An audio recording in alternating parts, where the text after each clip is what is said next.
Hi, I'm Carol Ann Ford. I played Susan in Doctor Who. And I've been listening to the Five-ish Fangirls podcast, and it's absolutely amazing. So, goodbye, everybody, and it's been fun talking to you.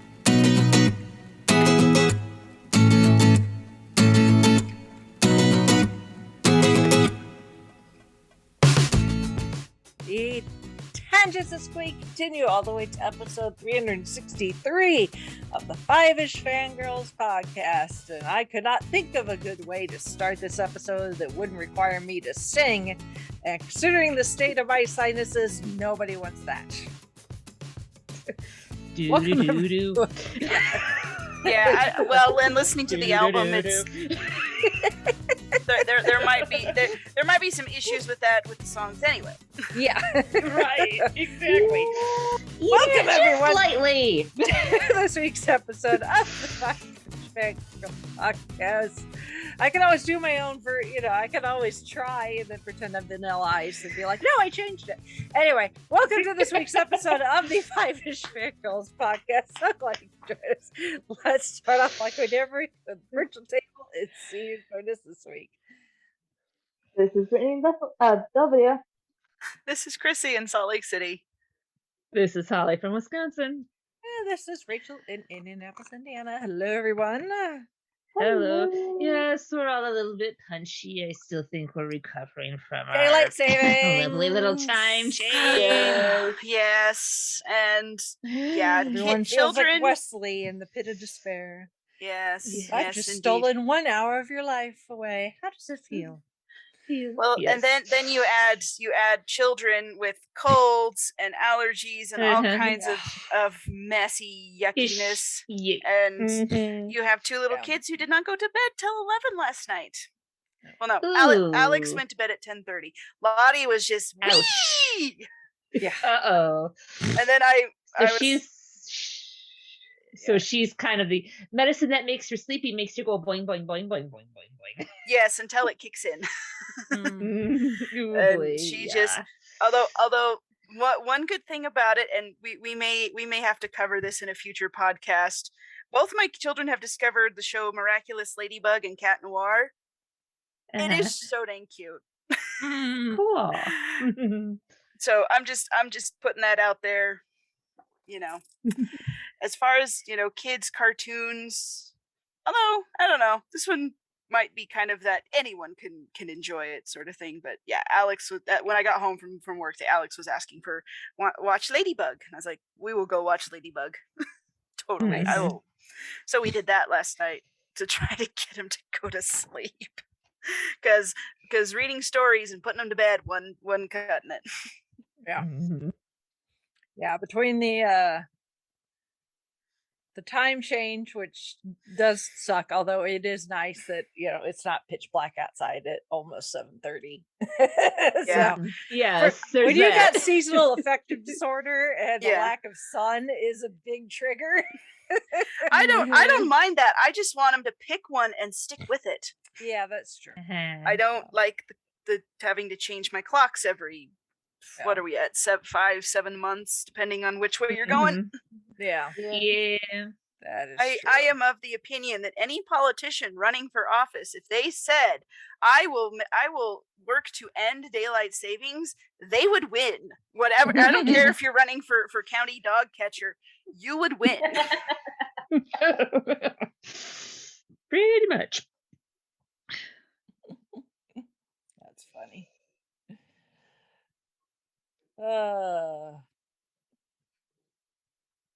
Any hoozles. Let's do the news.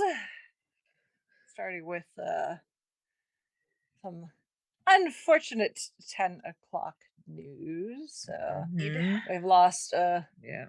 a member of the MCU in the form of William Hurt, who played Thaddeus Thunderbolt Ross in a number of things. So, but yeah, he has passed away at the age of 71. So,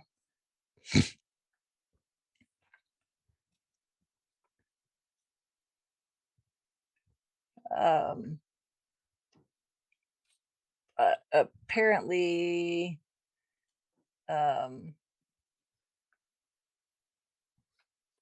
he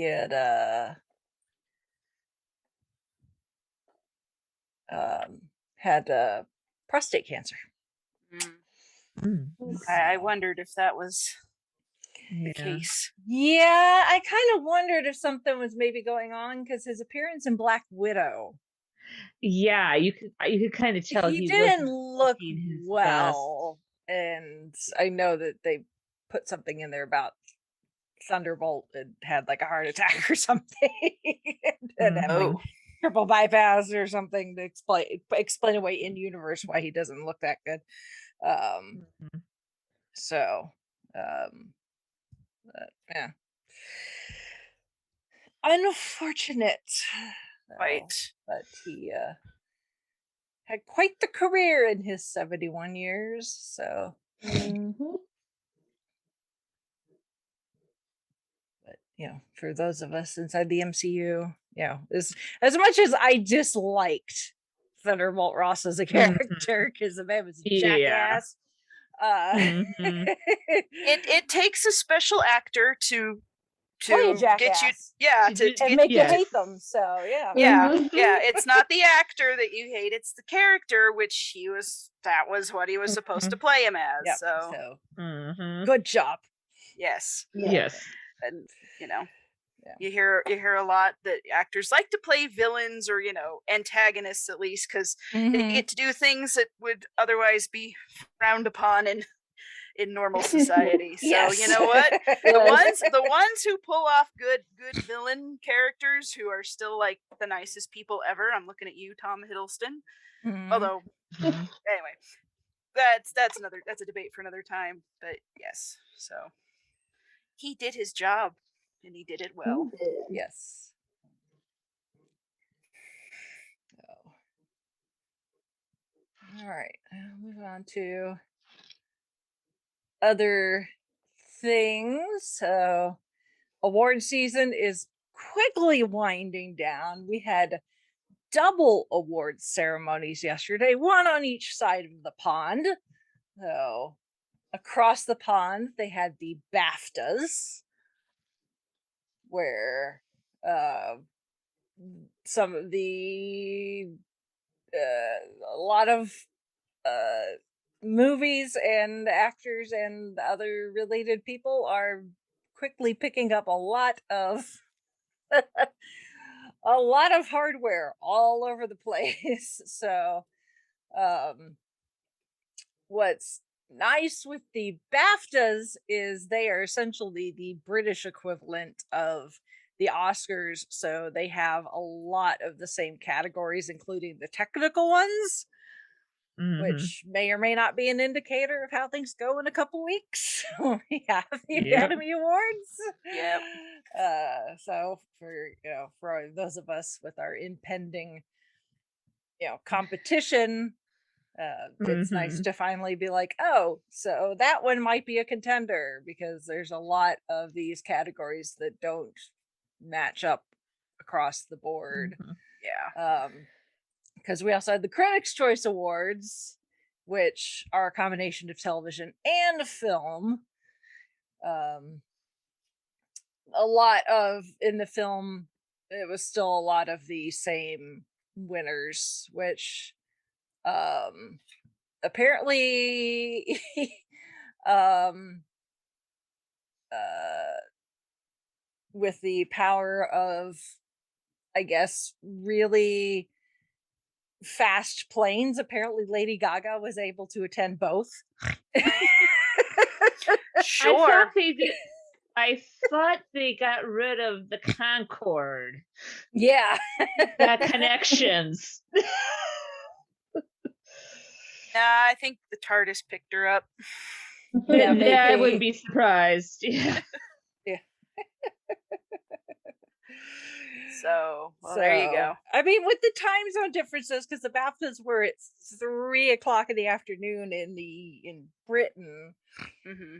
which Mhm. which is stupid o'clock in the morning for Los Angeles. So Right. Yeah. In theory, as long as she left as soon as the first award was over, because if you're headed west, you are gaining time. So Right. True. it's Yes, like you are daylight gaining savings on tailwind. crack. Yeah.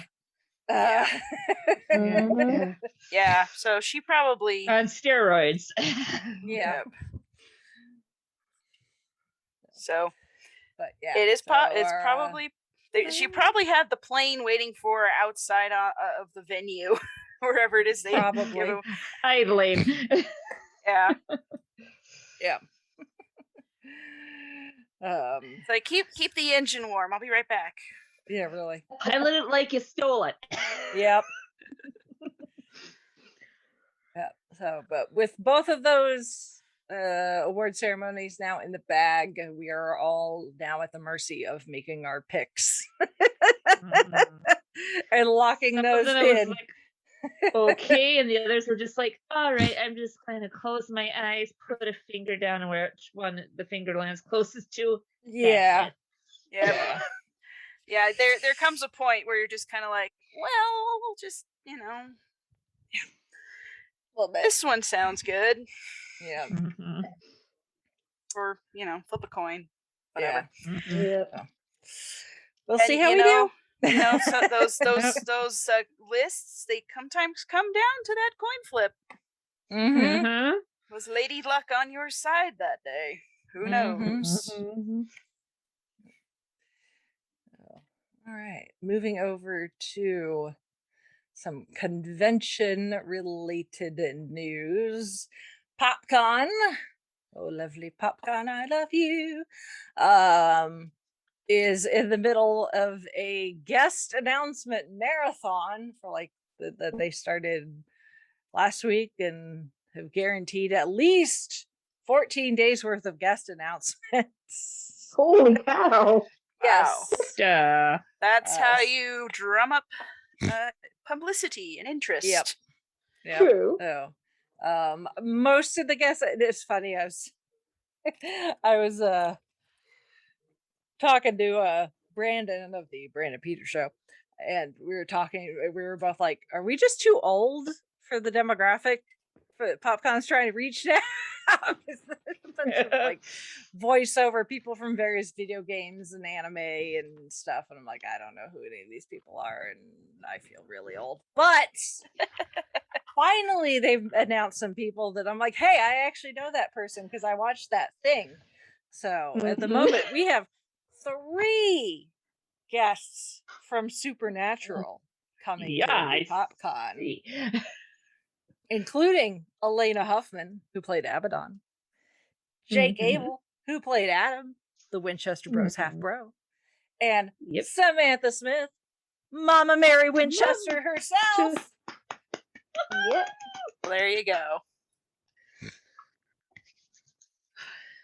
Unfortunately, Makes me wonder the how many people are going to official be crashing said Supernatural conventions.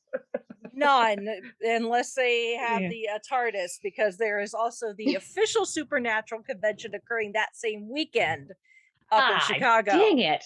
So, so Jared Jensen and Misha are already spoken for at that particular event. Chicago isn't that far away from me. They can have the Impala idling in the. Hey, how about one of those nice bunker doors that could lead you to Oz? I mean, can't they just make one to? Yeah, really. They would have to need. They would would need something like that and a time turner, considering they're scheduled to be at the entire, the Supernatural convention all weekend. So, Oh, True. oh. Well, That's a little fine. problematic. Yeah. Yeah. Also, gas prices are ridiculous, so oh, they can. Yeah, no kidding. They could afford it. It's just timing wise, it just doesn't quite work Yeah. unless you bend space and time. So, but that's okay. For those that don't want to go to Chicago or can't get to Chicago, there you go. You can still get your Supernatural fix. You have I mean, options. if it can't meet the Winchester Bros themselves, their mom is a really good second choice. So Exactly. Yes. she literally Yes. gave her life for them. So Yep. Yes. Mhm. Her father's choices notwithstanding. yeah. Yep. So and moving on from that to we've got our first trailer for Obi-Wan Kenobi on Disney Plus. I am holding my breath. So I'm like, this is what I've been looking forward to since Disney announced they bought Star Wars. And there have been ups, there have been a lot of downs with this. Disney, I know you don't listen and I know you don't care, but you screw this up. May the fleas of 1,000 camels infest your back hair. I was going to say something else, but this is a family podcast. We knew where you were going. We knew where you were going. Yes, because if you screw up the Obi-Wan series, we I'm riot coming. at dawn. Yes. We riot at dawn. Because Obi-Wan from the prequels, I mean, we give the prequels a lot of crap, and rightly so in many cases. But Ewan McGregor's Obi-Wan Kenobi, I was there with it. I was sold on him since the beginning. That Same. character has been done well in Clone Wars, and the fact that you got McGregor back for this to play not quite Alec Guinness Obi-Wan, but in that middle part, don't screw it up. That's all. We die on this hill. This is the hill I will die on. That being said, the trailer looks good. Trailers do lie, but it looks good. So Chauncey was very excited, which is a good sign.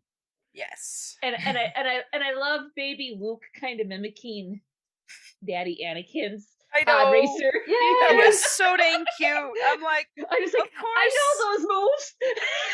It's like, of course he would be looking out for his. I don't want to call him an adopted son, but yeah, basically nephew. Godson. Godson, yes. Godson, nephew, somewhere in between. Yeah, exactly. He would be. Which, Luke knew who Ben Kenobi was, more or less, in A New Hope. So, yeah. And then, they have the Inquisitors, which if, you know anything about the expanded universe or played Holy cow. Fallen Order or any of that stuff, although I kept looking They're in the cartoons. Yeah, they're in the cartoons. Although they're not to be messed with. No, indeed. And their story is, oh my gosh, wrench your heart out and stomp it on the floor. Because, yeesh. Yeah. The whole deal with them is like, so there's that. Makes Dathomir look a little tame. Well, back to Fallen Order, the Inquisitors show up on Dathomir. Right, yeah. So it's just like, yeah. So I am cautiously optimistic. Emphasis on the cautiously. But I hope it's good, because this is like my favorite character in Star Wars. Well, I go back and forth. It's either Obi-Wan or Yoda or Han Solo. Obi-Wan's always been my favorite. Yeah. Like, I love the like a whole bunch of other ones, but Obi-Wan's always been top for me. He's always been done well. Even doesn't matter what version or what media it's been in. It's just they've always consistently done his character well, and it's like, okay, here we go again. Your track record ain't great, Disney, but I know you can do it. Well, the shows have been good. Yeah. I haven't had complaints on the shows.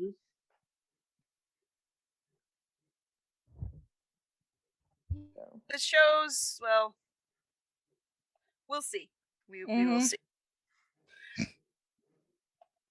But I have opinions about this one, but I will reserve those until we actually see the thing. Yeah, like on some of the groups I'm in, Mhm. they're like already complaining about like the few seconds that we've seen of the Inquisitors.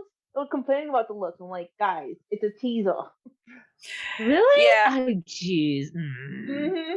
I think they. Oh, I there's think the always look. gonna be people. Yeah, the look of the Inquisitors is fine. I don't know. I don't know. What I their mean, problem is, yeah. yeah. I don't know. It's the I don't know internet what. that's playing. Well, of Mhm. course, the internet. So, there's nothing much to say except go watch the trailer and wait for it to come out May 25th. I believe Yep. is the release date. So, and I'm sure they'll do, what they've done, one episode a week. So keep stringing you along until it's done. But it's 6 episodes we're getting. I think so. Yeah, I feel like that was That- mentioned somewhere. Yeah. And I was reading like We'll find out at the end of May. Yes, indeed. That's my birthday month. That isn't my Mhm. birthday day, but close enough. Star Wars always came out around my birthday. Yep. Or, back in the day. a little over a week before my birthday. Mhm. Mhm.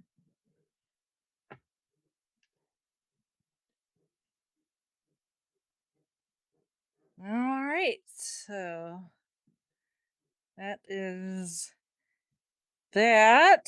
Although in your feeds, if you haven't if you're subscribed and have not bothered to refresh your feed of set listing Bruce recently, you may recognize a name in there in a batch of recently released episodes. It's in my to be listened pile. I have one more podcast to listen to, and then yours is up next. Yeah, Little behind. yeah, it's okay. It happens. Yeah. Mhm. So yeah, I went back on set listing Bruce to talk about the Metallica 40th anniversary concerts. Fun times. Managed Sweet. to Jesse is Jesse is the Bruce Springsteen equivalent of Lou Mangello, where Lou Yep. can connect anything to food. Jesse can connect anything to Bruce Springsteen. Yes, that's a good way of putting it, Rachel. Yes, That is brilliant. Mhm. Oh, but I appreciate them having me on more than once to not talk about Bruce Springsteen. So by the way, Yeah, because you can always find the connection. Mhm.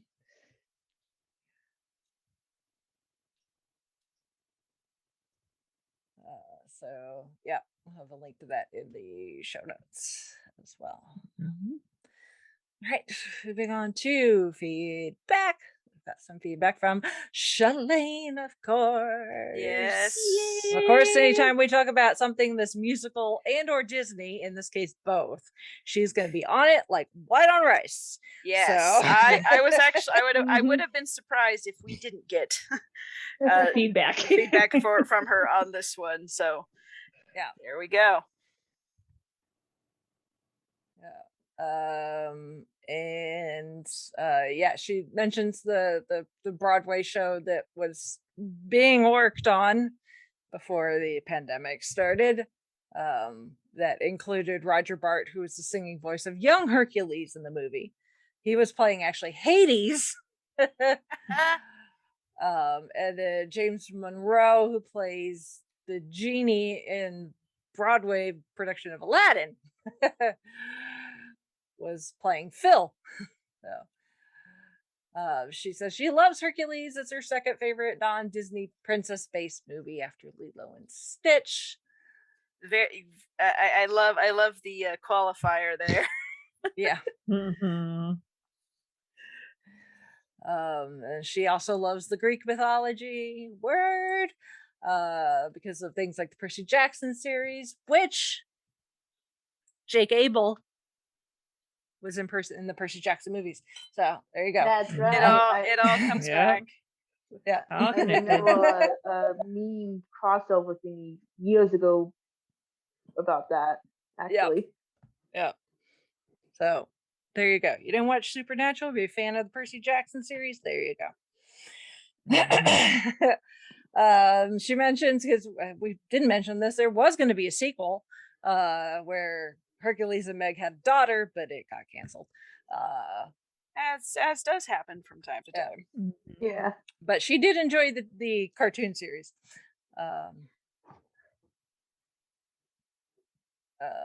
And then we talked a little bit about the voice cast, but not a whole lot. But yeah, like Susan Egan, who's the voice of Meg, she's done some other Disney stuff. She was Belle on Broadway.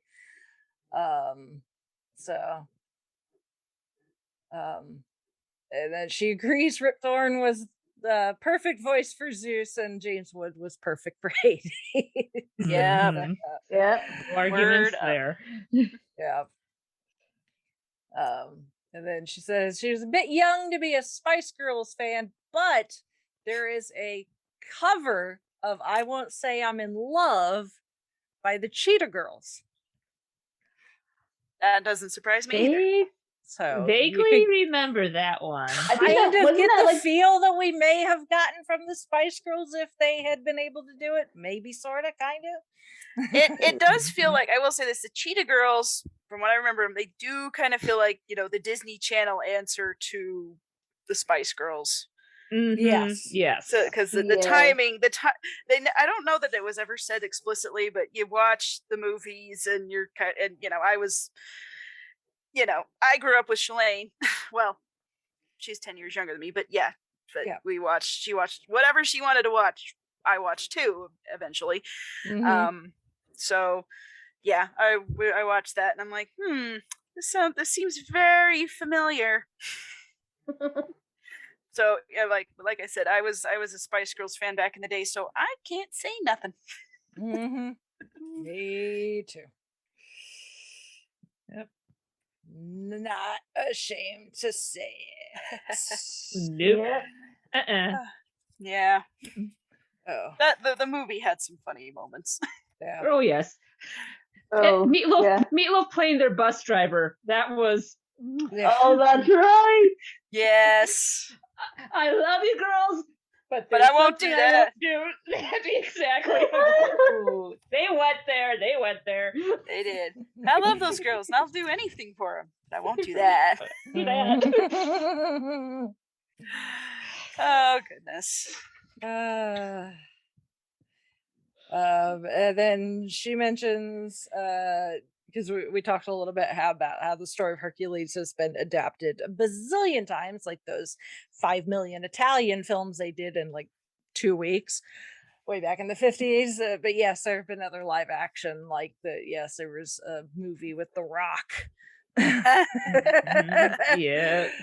Because if Not someone's exactly going to surprising. play Hercules in a live action film, it's going to be The It's Rock. good. Yep. Well, Nowadays, it would have been Schwarzenegger back in the day. yes. Right, because him being Conan and all. Yes, because he was already playing Conan the Barbarian. But nowadays, yes, The Rock would make the most sense. So Yes. Mhm. Which Yes. I believe like Disney they do have a live action Hercules movie in the works, right? supposedly, Okay, I was like, supposedly, yeah. I didn't imagine that, did I? Okay, because I'm like, No, that would I actually think- be that would be a I think a I saw good the one same for 'em. article too, but can't Yeah. remember where I saw it. yeah. It's like that would actually be a really good And one for them Actually, to do. Yeah. she mentions that's one of the things Oh. she mentions in her Oh, how well, she closes okay. out her out Yeah. her feedback with, "Did you know there's going to be a live action remake that's going to be Okay, well that Okay, was there produced we but go. not directed by the Russo brothers. The screenplay by Dave Callahan, who screenplayed Shang-Chi in the first Ant-Man and Wonder Woman 1984, and the sequel to Into the Spider-Verse. It might be a musical, so we don't know. She thinks it would be fun if they could get James Wood to reprise Hades, kind of like they had James Earl Jones come back to be Mufasa in the live-action Lion King. Yes, and it might not sound as jarring because James Woods has been doing Hades off and on in the years since. So, It's like putting on a well-worn pair of shoes for him. Yes. Exactly. So, I'm for it. Yep. Me too. Time will tell. Yes. As with most things. Yep. As saying to the hourglass. Thank you, Shalane, once again for your feedback and filling in our gaps of knowledge there. She's just a regular Disney and musical database. Pretty much, Rachel. Yeah. Where you know the parks, she knows the movies. Yeah. Amazingly well. So, So between the two of us, we're Disney geniuses. Pretty much. Pretty much. Yep. He'll be our phone a friend on Who Wants to Be a Millionaire if we get there. Yeah. Yes. Right? Yes, we'll have Rachel for the parks, Disney parks knowledge, and then Shalane will if we have a question about the movies or the musicals. Mm-hmm. I think that's a pretty fair division of labor since there's like so many Disney parks and they're all different. Mm-hmm. True. True. Very true. I only know the domestic ones though, so if it's a question about one of the foreign parks, call someone else. Call Lou. Yeah, I was gonna say Or maybe Becky. we'll get Lou on the horn for that one. Lou or Becky. Yep. Well, and then Lou for the food. That's Yes. Which Disney park has the best corn dogs? true. That would be the red card at the Disneyland park in Anaheim. Sorry, Corn Dog Castle in DCA, but you don't hold anything to the little red wagon and on Main Street in Disneyland. I at least know that much. It was the only thing I could think of. That or Dole Whips. Yeah. Yes. Oh, it's a good thing I've already eaten. Although I do have, it is pie day, and I do have a pie that I will be consuming later. So that's right. Happy Pie Day, And everybody. pizza. And pizza. Yep. So I had pizza. Dean Winchester's favorite holiday. Yep. I know. I'm sure Speaking he's of the like, Winchester Bros. it's like that needs to be a bank holiday. Why isn't it? Yep.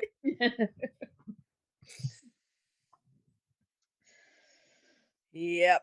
Oh, all right. Moving on to this week's main topic. So coming up in May, which is not that far away when you think about it, No, indeed. is going to be the 40th anniversary of the release of Hot Space from the band known as Queen. Yes. So we thought it would be appropriate once again to discuss a Queen album because Queen is awesome. Yes, they are. Yes. So, and this particular album is a how shall we put this? This one Contention. It's got a big old asterisk next to its name for most of the fans, especially if you're a fan at the time. As we were talking before we started the show, with time, opinions may have changed, and because I was not alive when this album was released, I was not part of the conversation, and this is actually not an album that I've really listened to. Yeah, and a lot before doing this. Now listening to it several times, though, other than a couple of songs, actually, I really like this album. It's no Night at the Opera, but I actually do like this album. I do too. Well, go ahead, Holly. Go ahead, Chrissy. You go ahead, and I'll follow up. I mean, as I was, listening to it in preparation for this, and I'd heard it before. It's not, like you said, Rachel, it's not one it's not one that I go back to a lot. And it does have some good moments, and then there are some "what the f were you thinking, boys?" It's Yeah. and mean, you know, you put yourself in that because I've listened to all of them, and at one point I listened to them all in a row, and someone said this. Someone said this in a I believe it was Razor Fist, a YouTuber, did a big documentary about Queen, and he said Queen would have played polka in the 80s if it would have gotten him paid. And everything. Yeah. I mean, I mean, Which coming into the 80s, Queen was right. I mean, they came out of the gate like hot. And so when the first album was released in 74? I think so, yeah. Thereabouts. So at this point, they've been out together, for close to a decade. yes. And they were right. They had done really, really well. I mean, because they had A Day at the Races, and which we is a big album, and obviously Night at the Opera, which we've already discussed, was really huge. Even the early 80s were really good to them. I mean, they did some big tours of the US and Canada and Europe and Japan. They released our first live album, Live Killers, which went platinum in the US. I mean, their singles were just going crazy, absolutely bonkers, crazy little thing called Love. Which, was all over the place. And then they released another one, Bites the Dust, off of the game. Thank you, Michael Jackson. Right. You, Michael Michael Jackson suggested they release that as a single. Like Freddie and MJ were friends, and you can see MJ's influence on this album. Like there's some of these songs I'm like, that could have been on Thriller. But another one, Bites the Dust, you think about the song and like the music part of it.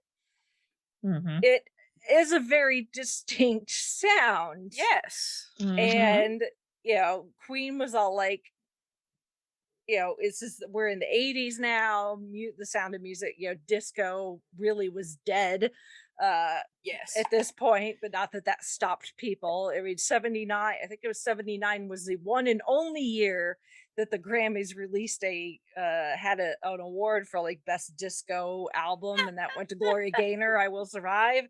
So as far as as far as like awards and acclaim, disco was dead. Yes, quite. Yeah, but the 80s were we were getting into this kind of this upswing as far as like the economy was concerned, coming out of the Cold War and Vietnam and all the stuff in the 70s and the hippie movement. So now things using electronics in music was becoming way more common. So that whole all music is made without synthesizers, that went out the door. Exactly. Which is something Queen had never used until the game. Like all of their albums up to that point had a little note on there that said made without synthesizers. And that was like a point of the Flash Gordon soundtrack is kind of its own unique thing because it totally needed things like synthesizers because it's freaking Flash Gordon. I mean, it totally fits it's just Flash Gordon. It's just their albums up until that point. It was a point of pride with them. It's like, nope, we don't do that. Like we just play guitar and piano and drums and bass and we play. This is what we do, and it's not any of this. And then it's like, no, we're gonna give that one a try. Which but as all artists are wont to do if they've got a long, especially lucrative career, they want to experiment. Yes, and there's nothing wrong with that. And there's nothing wrong with that. I mean, and if you ask the guys in Queen, even at the time, they would tell you that when it came to making this particular album, that it's John Deacon's fault. More or less. Deaky made us do it. Well, and he's not gonna pipe up to contest that either. So we love you, John Deacon. We really do. Yes. He's I not say really his fault, but Yeah. we mean that in the nicest way possible. Nicest way, yes. Because my opinions kind of changed, because when I discovered Queen, it was right after Wayne's World came out, and then my main big deep dive was my freshman year of college. I had birthday money to burn. I had most everything of Queen, and I was like, went down to a record store, CD store by the name of Radio Chaos, completed my collection, and my hand hovered over Hot Space and just like, do I buy it? Because I had heard the flack, and I'm just like, completionist in me says yes, and I'm glad that I did. My opinions changed, because there are some pretty darn decent songs on the album, but then there are some WTF, and some of the which we will get that when we do a track breakdown here momentarily. Yeah, some of it can be blamed on some of the people that Freddie was associating with, and some other stuff going on at the same time.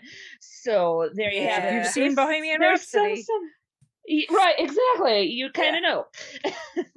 There was thankfully that particular person was on his way out. Oh, yes. In a few more years. Yeah. And the other thing to keep in mind too was that the band, this was right before they kind of had a little, I don't want to say they broke up. Yeah. They took a vacation. They took a vacation. They did solo stuff. And then they came back and were like, oh, and then they, release, It's a Kind of Magic, and then the Miracle album. And the Miracle, which like from there on out, it's just like, they're amazing. So I think part of this was they were touring a lot. They were kind of sick of each other too, and so they just were, that you get burned out after a while, and as we saw with the Beatles, they just kind of, they're like, but with Queen, it's like, no, we're gonna take a break, because this one just was not well received, and it kind of just, they needed a break, and they needed to kind of work on their own stuff for a bit, but then they came back and it was okay. So all's well that ends well. Every band seems to kind of need this this moment of, okay, we're not meshing, so what do we do? So you step back and figure it out. And so I'm kind of like, you know what, it's okay that Hot Space wasn't quite as people had come to expect. And even Queen, it's not like even Brian and Roger, there is an interview with Roger on, I'm sure you can find it on YouTube, and he just is like dumping on all this whole thing. It just that kind of, it's just absolute rubbish. So that way, to put it in Concho terminology, Hot Space is kind of like Bruno. Yes. Yeah. We don't talk about Hot Space. Space. Yeah. No one tell Louisa that they're under pressure on this one. Under pressure is amazing. I love. Oh yeah, we'll get to that. Yeah, we'll get there. But that joke's only funny if you've actually seen Encanto. So. Well, I haven't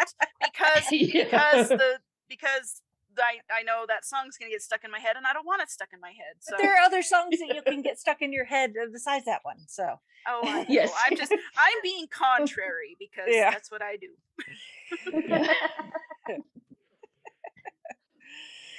So let's do like we do and go through the track list here. But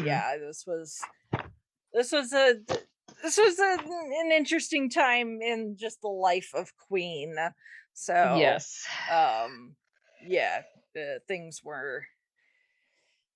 I mean, at this point, they've been touring, they've been cranking out. This is what the studio album number 10. It's in like less than a decade, so that's a lot. Plus all the touring that they were doing, so it they're a busy beast. Yeah. So Yeah, Mhm. and Uh, burnout is an actual thing. it is. Yes. So I would argue that talking obviously at the time there was some backlash from the fans and from actually the band themselves, Mhm. but even from time in 2004, so not quite 20 years ago, Q Magazine put out their list of the top 15 albums where great rock lost the plot. Yes, And I this love album that is on that title. list. Yeah, So, I know. like that. I Yeah. saw that and I was like, It fits. pretty much. yeah. So, granted, it's a list of 15 albums and it's number 5. So, yeah. Which I was also not surprised to see Metallica's Saint Anger on there as well. It's like, yeah, okay. Yep. But anyway, Mhm. we'll give our opinions here based on track by Mhm. track. Because, like I said, in my opinion, other than a couple of tracks where I'm like, overall, it's not a bad album. It No. starts off really strong and ends really, really strong. He's So, strong. Yeah. Yeah. Although I will say, compared to their other albums, this one definitely is a bit of a stumble. Yeah, it's a bit more up and downish. It's a bit roller Right. coastery. So, Mhm. unlike there's some albums where it's just like from beginning to end, you're just like, I just want this to go on forever, and you're never gonna hit skip on your whatever Right. thing it is you're listening to it on. So, but okay, so using record terminology, side one. Track 1, Staying Power. Yes. Which, like I said, this album starts strong. This is a strong song. Yeah. It Mhm. is. Oh, yeah. This, to use the terminology the kids use these days, this one slaps.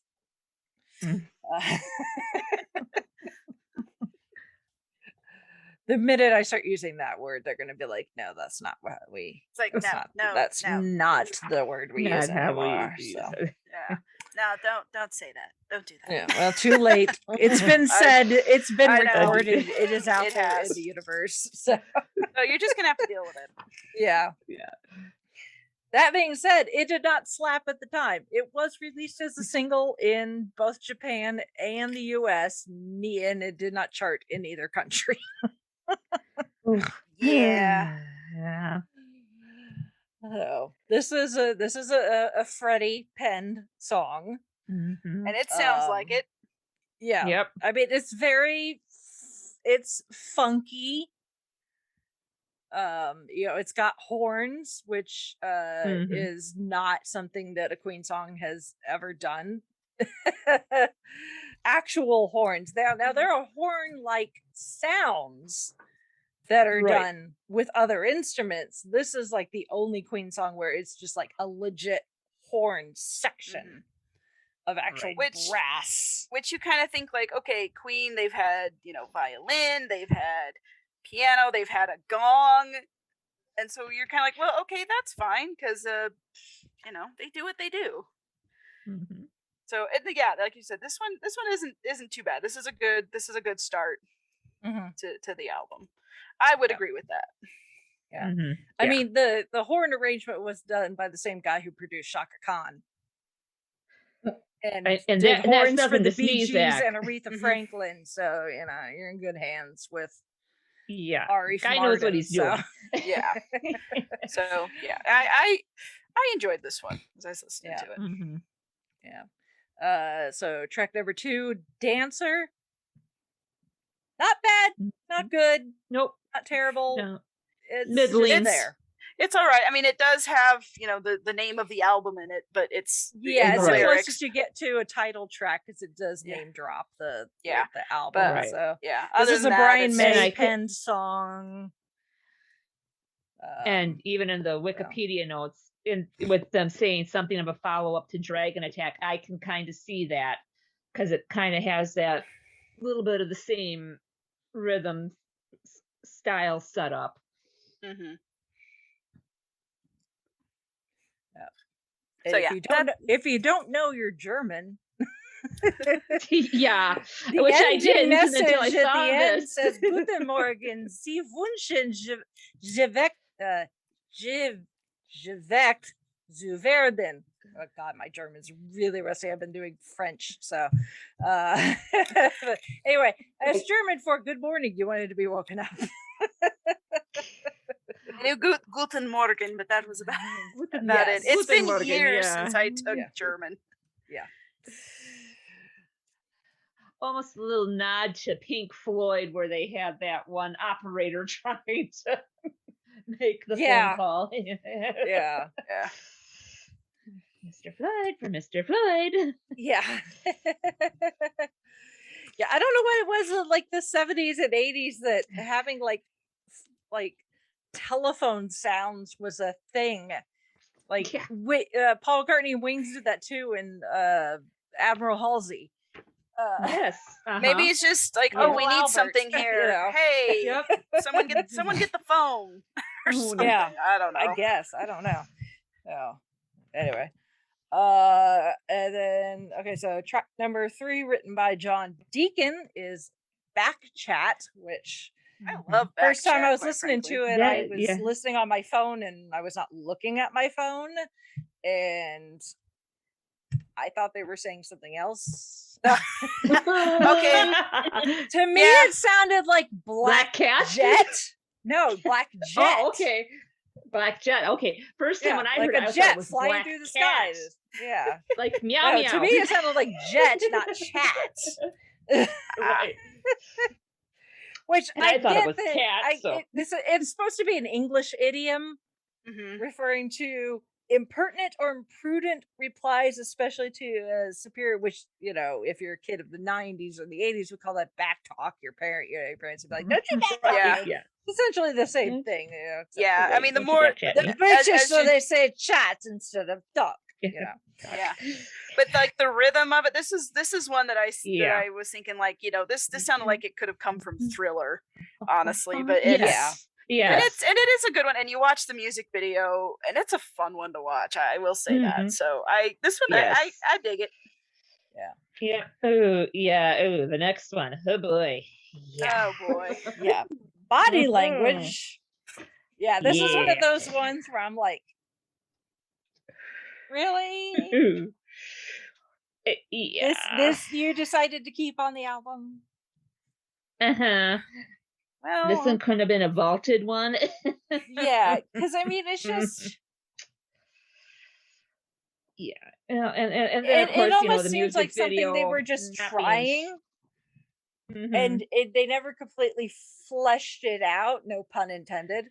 Mhm. Gosh. Sorry. I totally did not plan that, but No, I get it. That yeah, Yeah, we get it. but Yeah. it's like Mhm.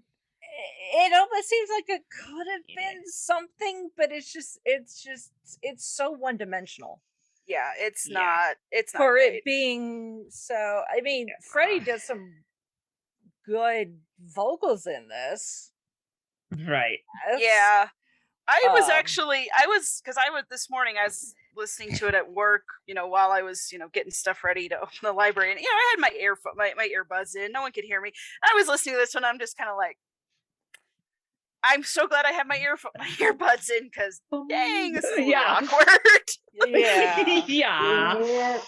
I would not- Uh, Yeah. or this one could have been better off as an instrumental Yeah, yeah, without lyrics. yeah. That definitely could be a good option. Yeah, because it's just I mean, and I the- can I remember mean, seeing yeah, the I mean, music okay. video on the greatest hits and kind of like, okay, when this one hits, fast forward. Yeah, yeah, so, I mean, it so got in the banned on 80s, MTV for the Yeah.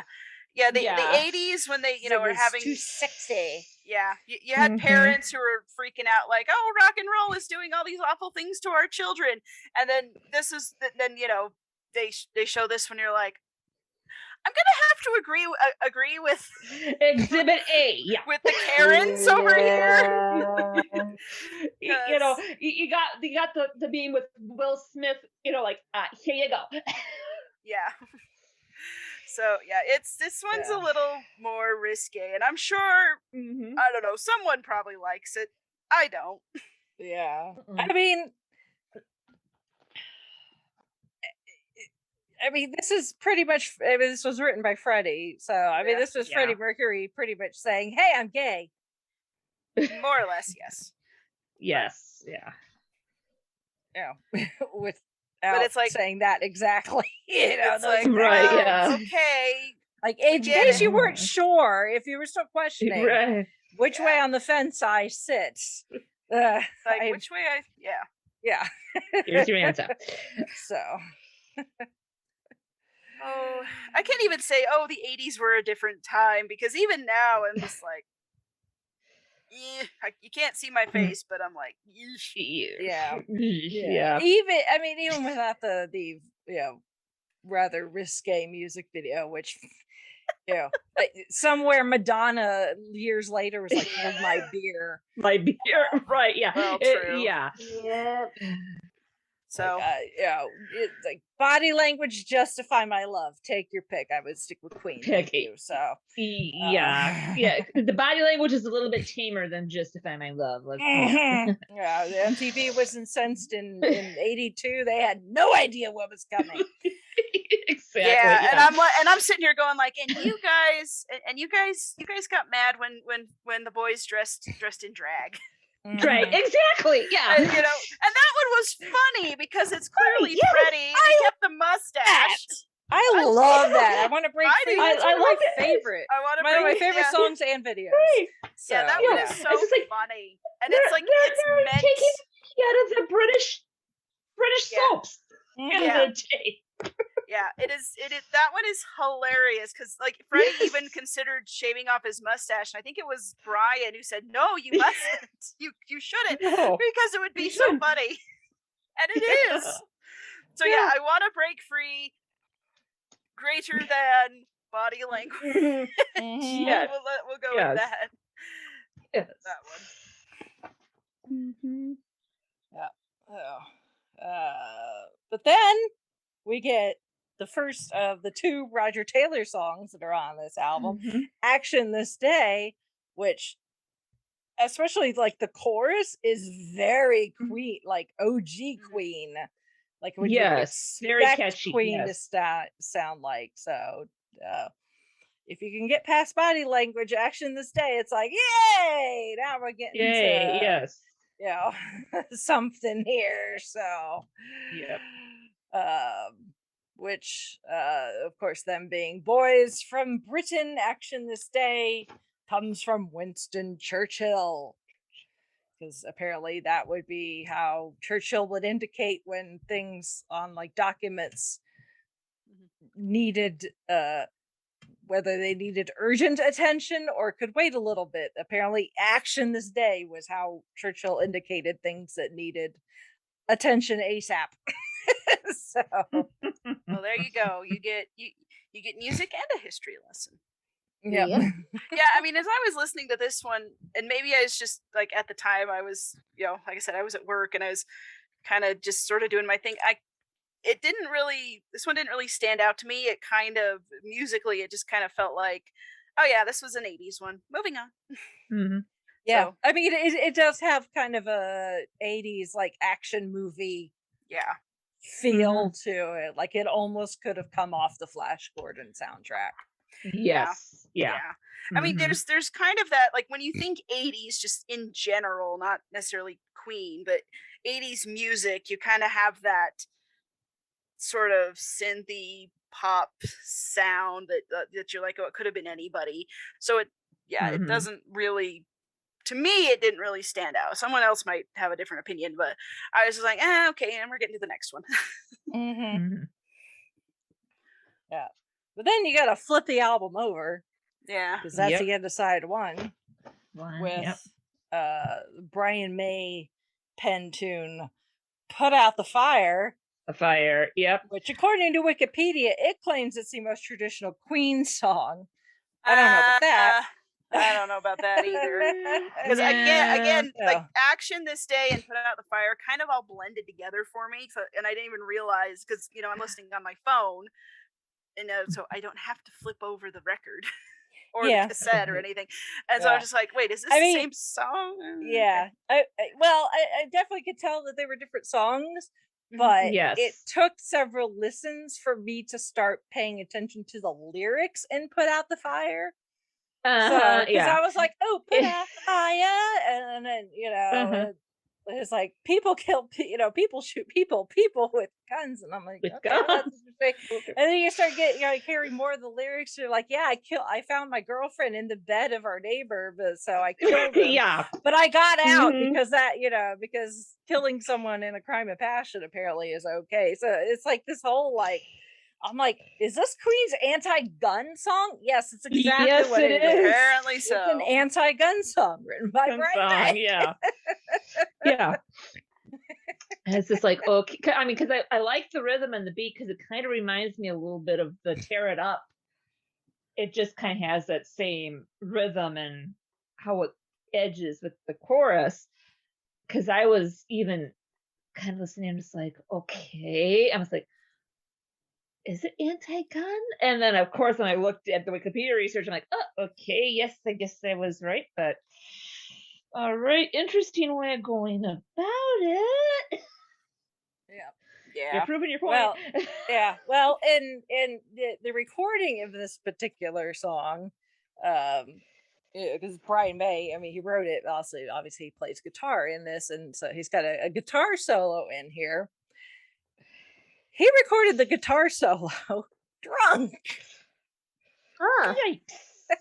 I will read you the quote that I will have linked in the show notes from this interview that Brian did for Guitar Player magazine the following year in 1983, a month before I was born. So the interviewer asks, "Was the solo in Put Out the Fire difficult for you?" Brian May replies, and I quote, "Actually, it was. I don't really know why. That wasn't a first take. I had done a lot of solos for that. Hated every one of them. And then we came back from a club where we used to go and have some drinks. I think I was well on the way. We were all plucked out and slightly inebriated. And we had ridiculous echo effect with Mac, who was the producer, was putting back through the cans. I said, that sounds unbelievable. I want to put it on every track. He said, okay, try Put Out the Fire. So we put it on the machine and I just played through it. That was what we used. It was inspiring, like these huge stereo echo sounds coming from all over the place. I could hardly hear what I was doing, but it was sounding so good and I was so drunk. To be honest, I don't think it's that good a solo. It's got a sort of plotting thing going behind it. I never felt totally happy with it. Oh my gosh. Oh my. Well, there's the rock star lifestyle there for you. And you can tell where they were recording probably wasn't the best place for them to be. Yeah. Which that will continue. With at least one other track on here, depending on who you ask, but we'll get to that. Right.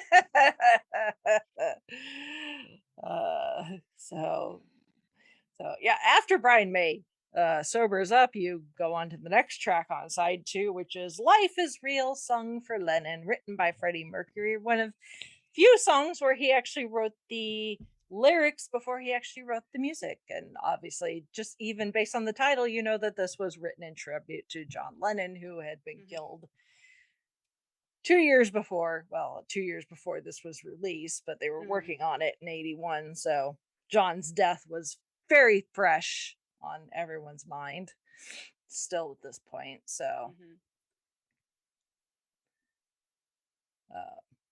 It is. It's a nice song. So I mean, Mhm. you know, for nice tribute to fellow musician, somebody that they knew. Yeah. Maybe not And at the very least in passing. So Mhm. And placement was really hard to put it, and in the album. Just it was probably the best spot for it, considering what other songs we have coming down the yeah, line. yeah. It's like it's like put out the fire. It's this kind of really Queenish sounding song, but it's obviously it's got a social commentary to it. So Well, and then putting of a course song about John was Lennon right murdered after it by kind of made sense. a gun. Yeah. Yeah, in a way, there's probably some some not so subtle wink wink nudge nudge there. Mhm. But then you follow up that with Calling All Girls, Mhm. which is the other Roger Taylor song on this Taylor, album. yeah. Song. Surprise, First surprise. Roger Taylor song to be released as a single. Oh, this music video. Yeah. Mhm. What does it have to do with effing robots? Yeah. To quote the man himself, Roger Taylor. Yeah.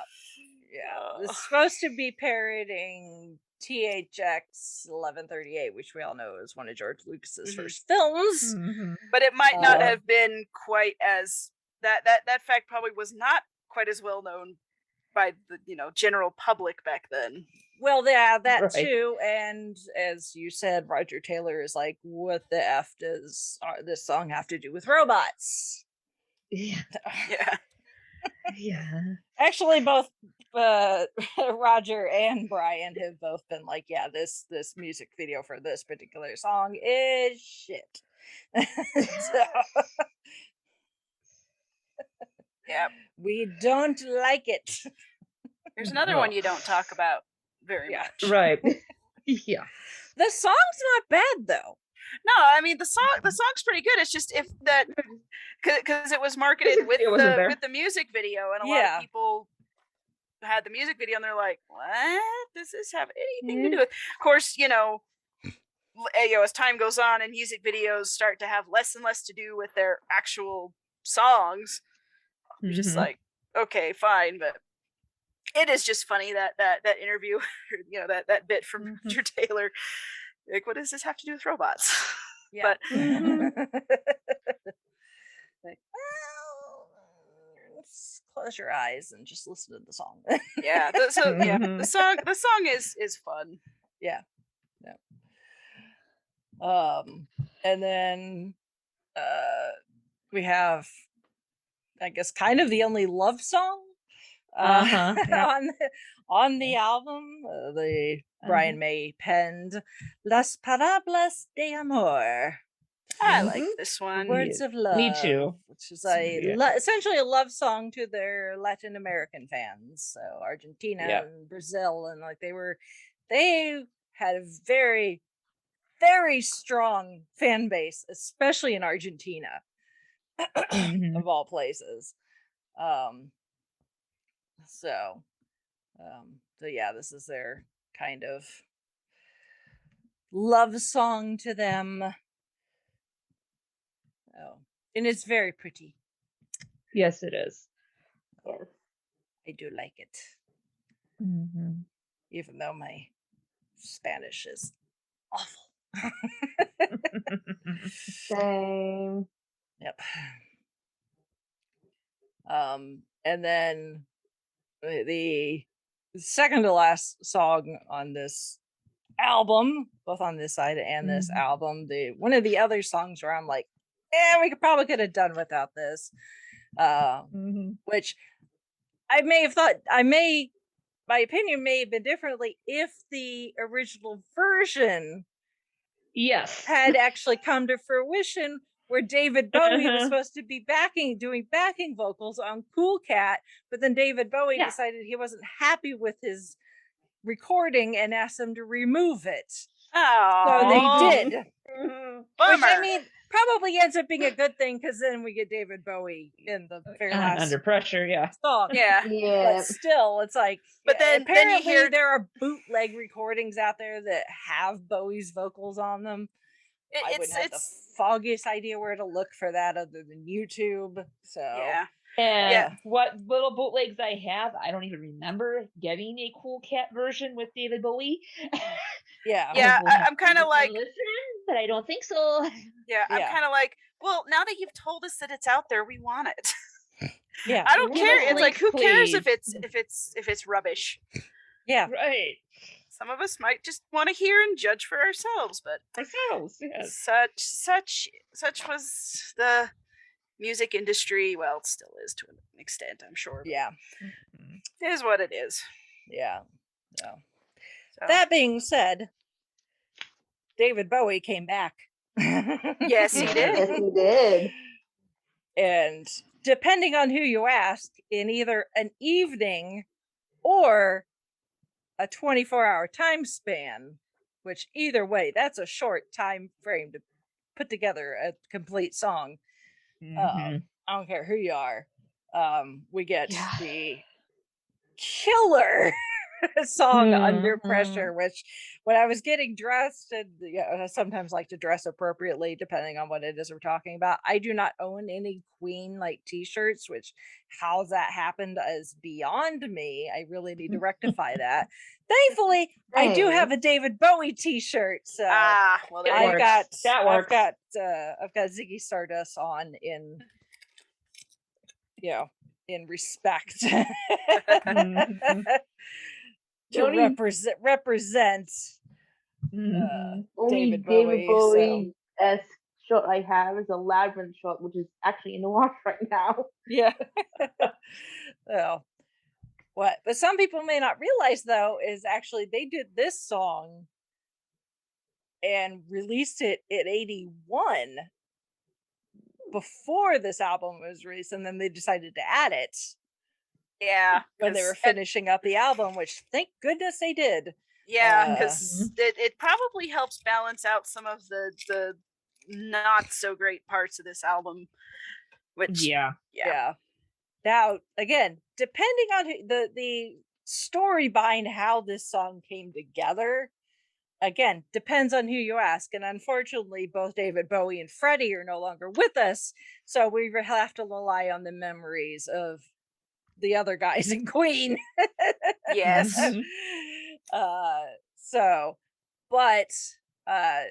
They were supposedly David showed up.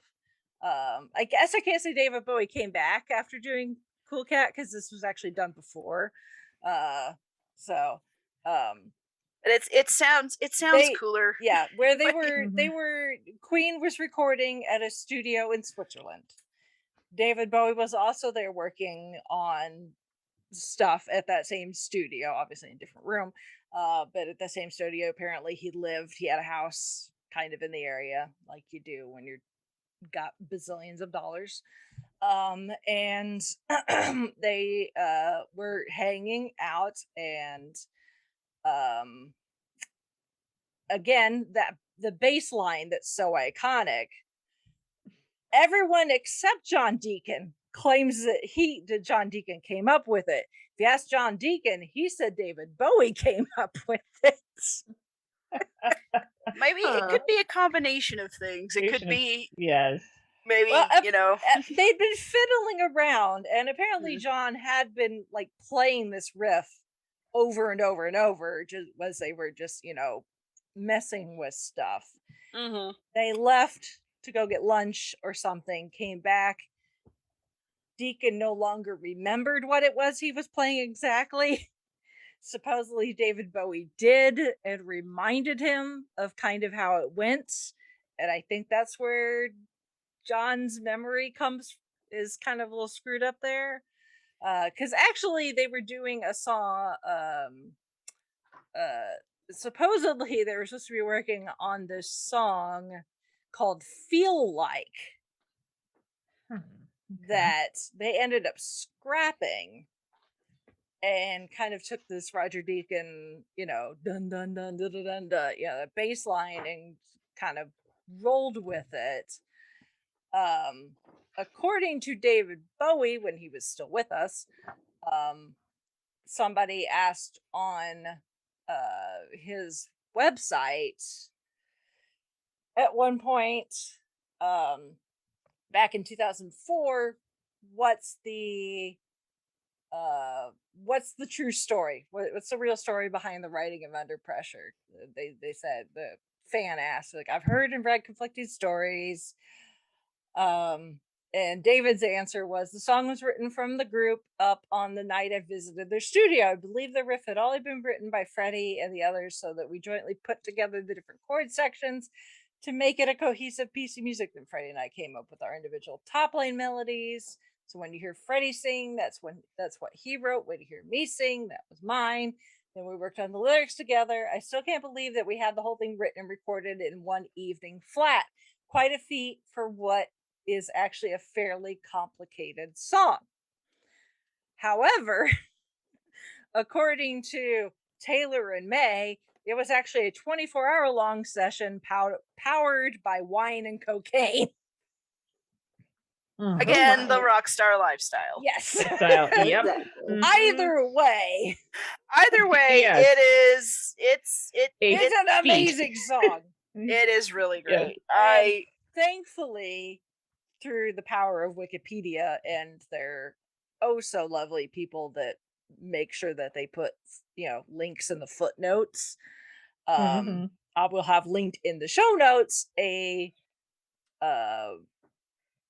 article on this website where there is it's embedded in the article, but actually have the video itself independently linked in the show notes as well. It's a studio take, which I've never heard before, because that's one of those things. I love this song, and what kills me is, like, there is a music video, but neither Queen nor Bowie appear in it because they both were touring and were not able to get together to do. There's like hardly any like coverage of this recording. Like, there's like the pictures or video, even like crappy like 8mm or whatever was available in the early 80s. Like, it kills me that these, like, you have one of the greatest bands of all time coming together with one of the greatest solo artists of all time, creating this amazing song, and there's like nothing. There's no record of it other than just the song itself in people's memories, and it kills me. It is like, if we didn't have the song, the CD, the tape, the MP3 file, whatever to listen to, we'd be like, well, do we know that this actually didn't happen?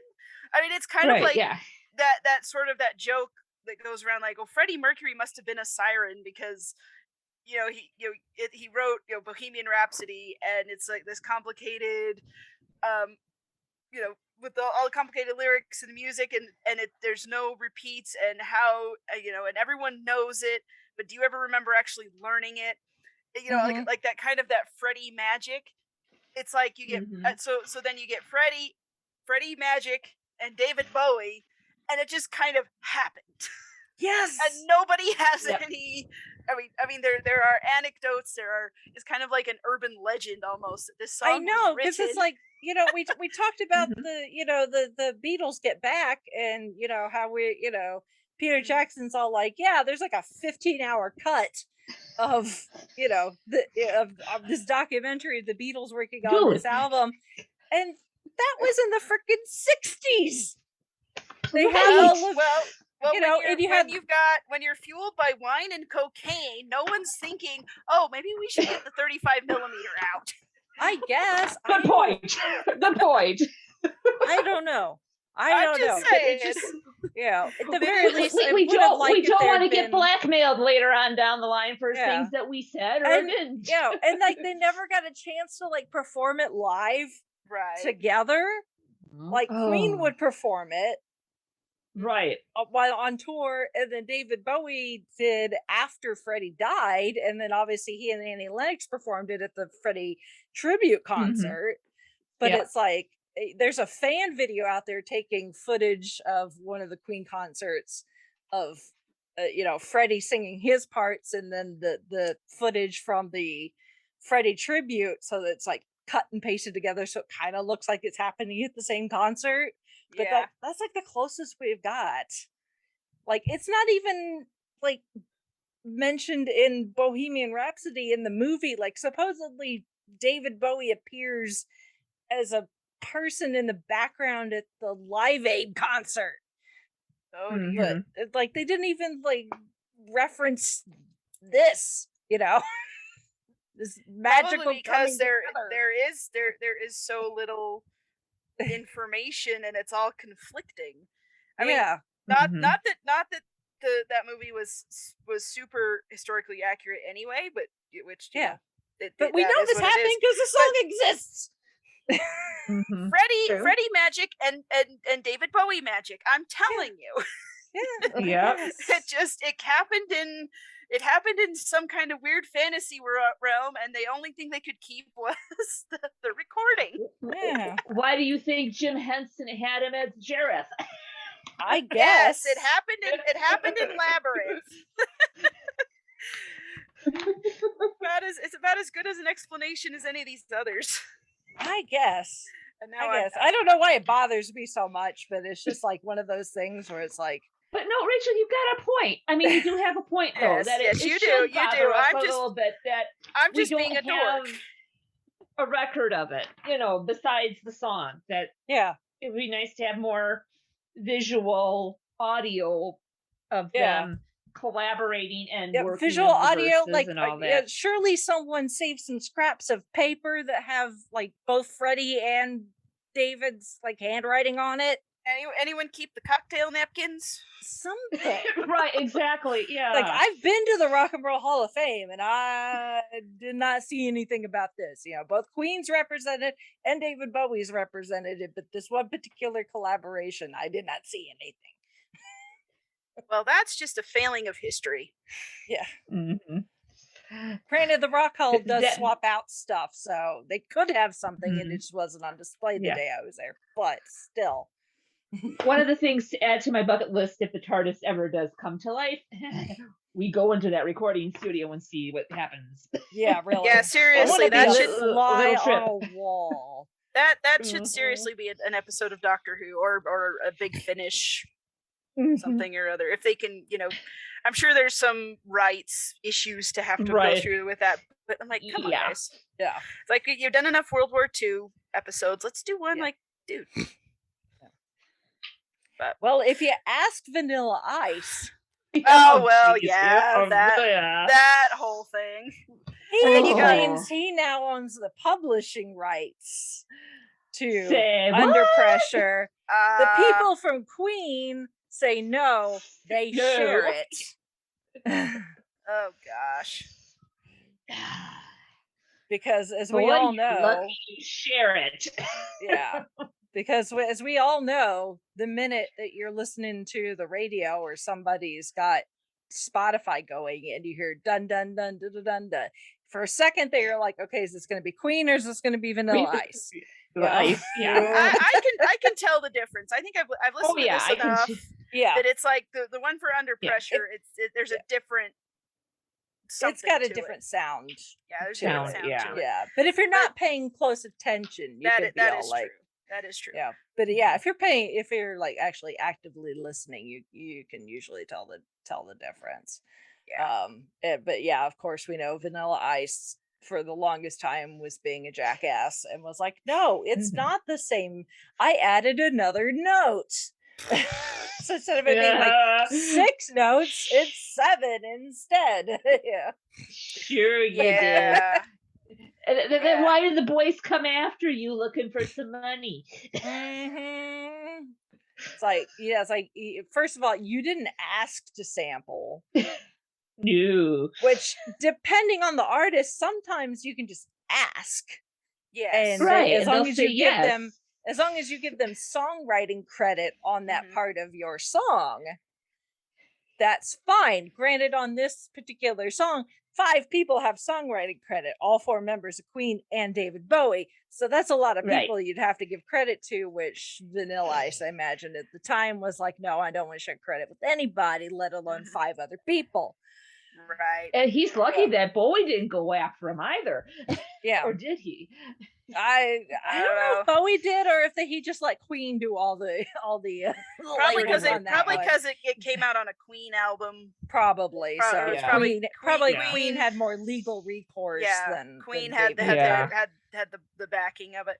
But it's kind of frustrating because sometimes you'll have, I don't want to say millennials because I'm supposedly part of that group, even though I'm kind of on the bubble, and they just like, oh, Vanilla Ice. I mean, I don't know how much Vanilla Ice people know about of a certain age. Like, oh, Queen copied Vanilla Ice, and I'm like, shut up. Twitch. It's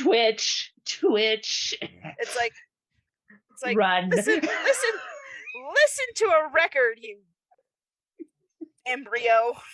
Yes. I don't know. Just like the tweets that the Kanye fans had.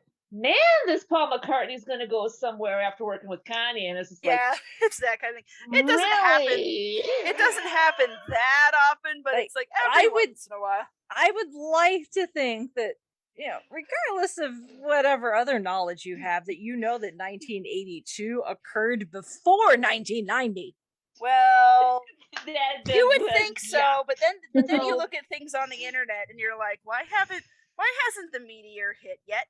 Yeah, that's true. Or they missed that day of math class when they were going through that set of numbers. Yeah, but so Vanilla Ice, whose real name is Robert Van Winkle, went on the Dan Patrick Show of all things, and said that he claimed, this was in 2017, that he went to Brian May and bought the song because it was actually cheaper for him to buy the rights to Under Pressure than it was for him to deal with a lawsuit. You think? But the people from Queen have been asking? like, no, he did not buy it outright. The publishing rights are shared by both parties. So, it still gets him, out of some the royalties. frying pan, I guess, as far as the Barely. rights are concerned. But Oh dear. whatever. Yeah. Vanilla Ice, it was a song that got played at every high school dance I ever went to. Yeah. Because we all thought we were cool. Yeah. I mean, that's the thing, is like both of these songs were very successful for their respective artists. So, they probably wouldn't have made such a big deal if, the Vanilla Ice song was just sort of a B-side sort of thing, or whatever. But it was, like you said, played at every high school dance. And it took off, so of course, there is money to be made. To paraphrase Jerry Maguire, show us the money. Yeah. So, rights and art and all that kind of stuff, it gets sticky. But it doesn't change the fact that it's Under Pressure, it slaps, like you said. And it's David Bowie and Queen. How can you go wrong? Yes. Yeah. It It two of the best slaps vocal powerhouses so combining. Yeah. This song slaps hard, and I love it. And so good. It and did really, really well. On the charts. All over the place.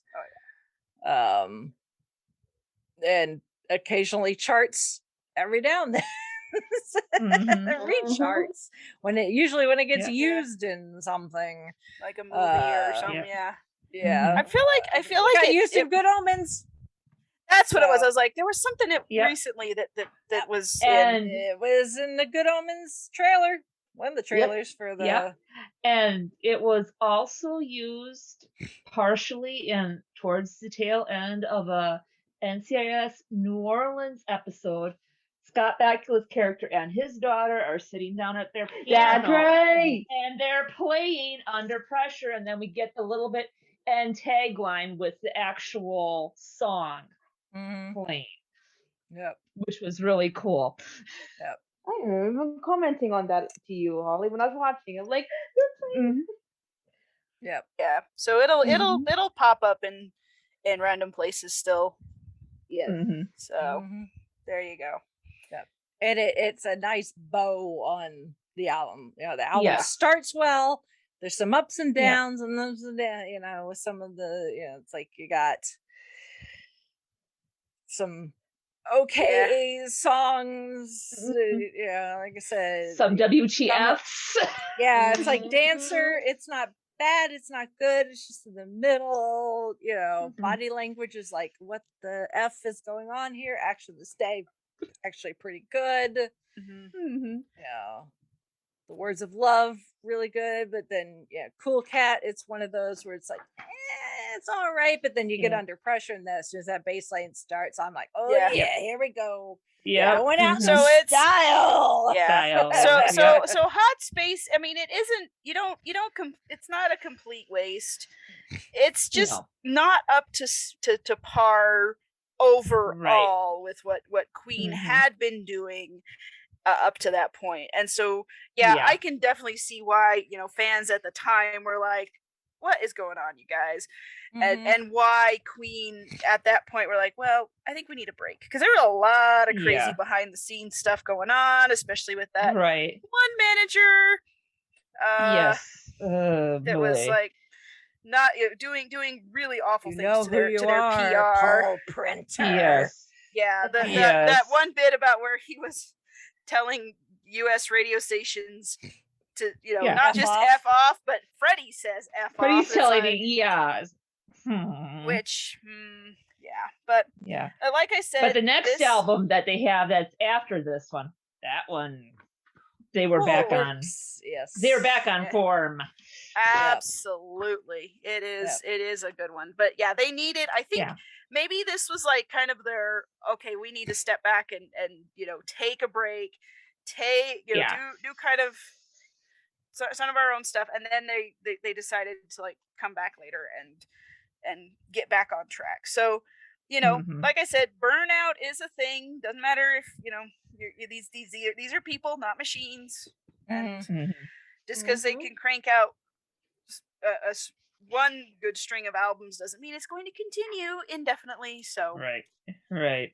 And Queen, they do come back with a vengeance for the rest of the 80s, and it is holy cow, so good. From here on out, it's just it's highs all the way through. I wouldn't mind putting the rest of their 80s, you know, on the list for either us doing singles or just doing the last albums as a whole retrospective. I wouldn't mind doing that. I will say this down the line. I will say this. I feel like we need to at least talk about Innuendo is its own thing. Definitely. Yes. Miracle. I would argue for Miracle being its own episode, because I love Innuendo. Innuendo is a masterpiece. It is amazing. Yes. I will admit to liking the Miracle just a teensy bit more. I can't really explain why, but maybe it's just. I mean, and it's a kind of magic. That's kind of their soundtrack album, besides Flash Gordon. Yeah, but it kind of magic is like, it is a soundtrack, but it is also an album that doubles as a soundtrack. Where Flash Gordon was just a soundtrack for a movie, right? Which I mean, so it's a little bit different. And then The Works, it's sort of that bridge. Like, okay, we had Hot Space, we took a break. Now we're getting back into it, and you feel we're riding the ship. We're riding the ship. We're getting there, and then a kind of magic bursts out, and you're just like, dude.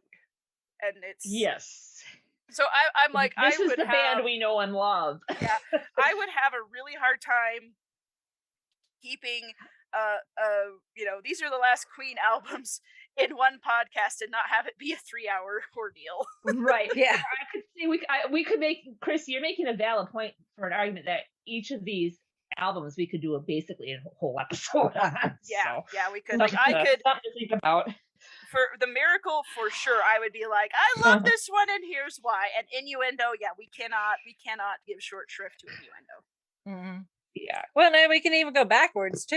I mean, That is true. we Yeah, we can did. go backwards, yeah. We did A Night at the Opera, but I think we should. Yeah, we could probably maybe combine Queen 1 and 2. Yeah, Queen 1 and 2 Yeah, that could be combined. Maybe even Yeah. Sheer Heart Attack. Let's see, Yeah. Day of the Races, I News think of Day the of the World. Races, News of the World. Yep. Those Probably would definitely Jazz. be Their own, yeah. Yeah. So. Jazz. It's just those Yeah. those last 4, well, 5, well, Made in Heaven, you kind of could be as an epilogue to Innuendo. Yeah. Mhm. But yeah, I'm looking at the list and I'm like, oh, I'd have such a hard time limiting myself on this. I mean, because I can wax poetic on Miracle, Mhm. the Made in Heaven, the Works, Mhm. Kind of Magic. It's just like boom, boom, boom. Yep. Yes, there was a Yeah. golden age there, and it would have. Yes. But Yeah. again, that's for so do not despair, Queen fans. This may have been a bit of a dip in, but it But we will be back with some more later down the line. I'm yeah, thinking. it is darkest before the dawn, as they say. Yeah. Yes. Well, and we had to give. At the very least, we needed to have an opportunity to gush all over Under Pressure. So, Well, yes, Yeah. if yes. for anything, absolutely. and drag Vanilla Ice through the mud. Through the coals, Although he had- right there with you. Nowadays, he has admitted that back then he was being a jackass. Yeah. Well, at least It shows at growth. least It you- shows growth. it shows it growth. does. That is called character development, and Yeah. Yes. you got to let people have a chance to grow and change and apologize and accept their apology. Yes. So anyway, but yeah, Queen, we love them, Mhm. warts and all. Yep.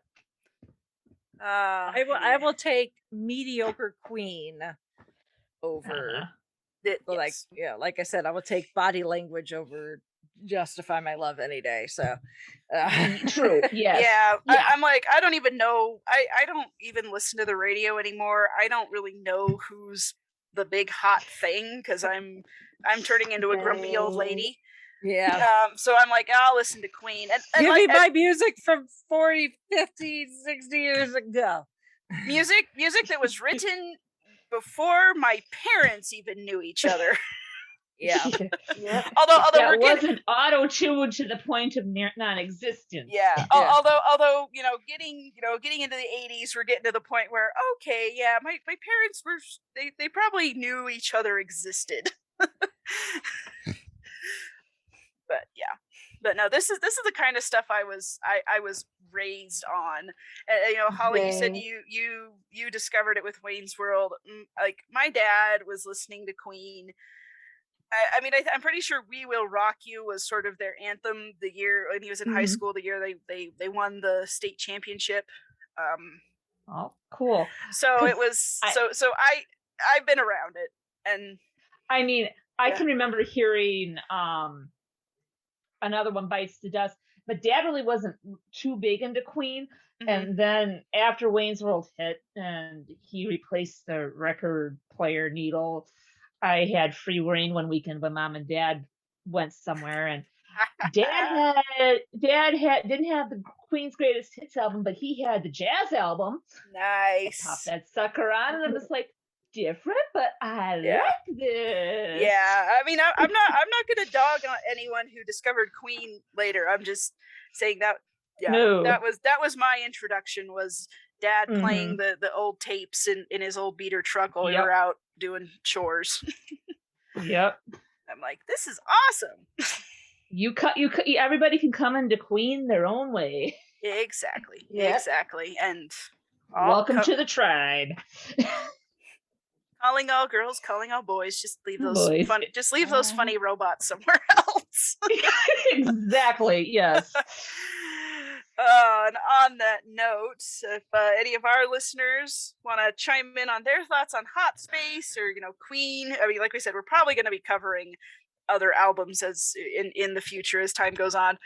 Probably his anniversary or just because we want to, whatever. But send us some feedback. Our email address is 5ishfangirls@gmail.com. You can also visit our website, which is the5ishfangirls.com, to find show notes, links to sources cited in our discussion, and other ways to interact with us, our social media. And we also have ways to support the channel, Patreon. Well, the podcast. I've been watching a lot of YouTube lately. But we do have a YouTube channel.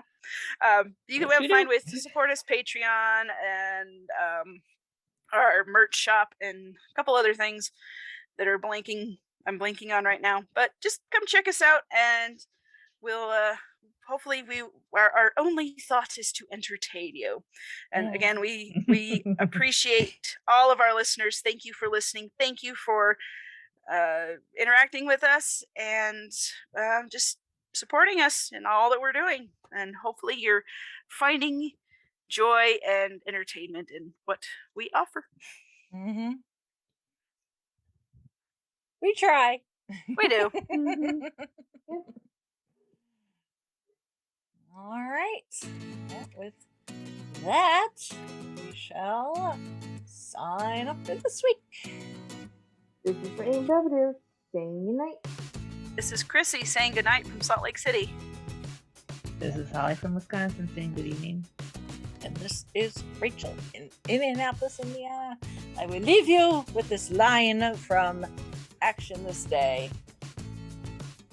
You've got the power to love and to live.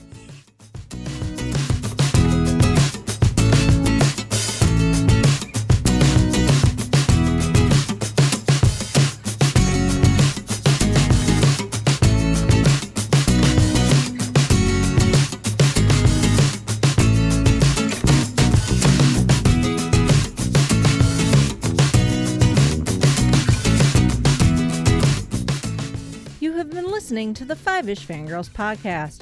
You can find more episodes and information at the5ishfangirls.com. Any and all books, movies, games, and any other forms of media mentioned are owned and operated by the respective copyright holders. No copyright infringement is intended or implied. If you wish to support the show, the easiest way is to leave us a rating and review. More ratings and reviews will make it easier for others to find the show. If you wish to support us monetarily, you can do so at patreon.com/5ishfangirlspodcast. All money goes towards fees and equipment to keep the show going. For official 5ish Fangirls merchandise, visit redbubble.com/people/5ishfangirls. We love hearing from our listeners and encourage feedback. You can email us at 5ishfangirls@gmail.com. You can also like and follow us on Facebook at facebook.com/5ishfangirls.